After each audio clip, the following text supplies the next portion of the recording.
DJ Khalil, as a mentor and a good friend, he's helped me out in ways that I think he doesn't even really know.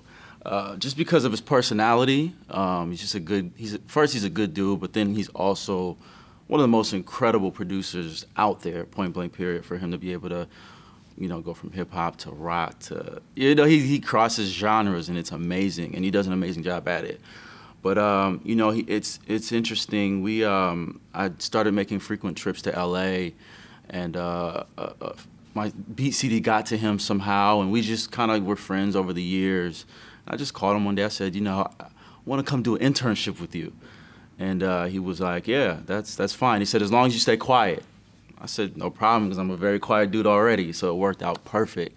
And I was able to just sit back in the back of his studio for 4 or 5 months straight and just watch him and take notes and just see the different huge artists come by. The Clips came by, Busta Rhymes and Most Def and all these great people, and I was able to learn and internalize it and obviously use it for my production. And today, there's even times I'll call Khalil and say, man, just thank you for letting me intern, because it helped me so much with what I do now. And so we still have a great relationship, and we still work together. I play drums on the Aloe Black record, I'm the Man, and we still do things together. So it's a great relationship. It's funny you ask. I'm actually kind of making a transition from the software I used to use. I was using Pro Tools and Reason. I was using Rewire. And I'm just kind of making the transition to Ableton Live. And I'm finding that a lot of fun. And I'm also I always will use live instrumentation. I work with a lot of different musicians, guitar players, bass players, you name it. I've tried all different types of things.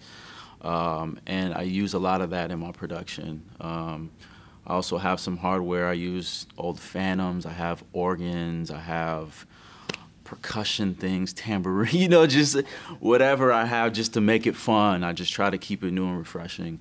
I don't want to just use software, I was talking to a writer, and she said, you have to be able to live life in order to make great music.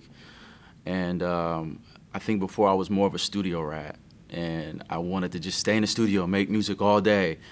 And you can't do that. That's what I found out. It's better for you to travel, to get around, to see things, and that will help you musically as a producer and as a musician. And that's one thing that I've been doing in the past year and a half, is just getting around and even touring. I've toured as a drummer, and that helps as well musically. And also just even getting in the studio with other producers and just hearing what they're doing helps. So that's a huge part of being a producer. This is Rahki, and you're watching Grammy Pro.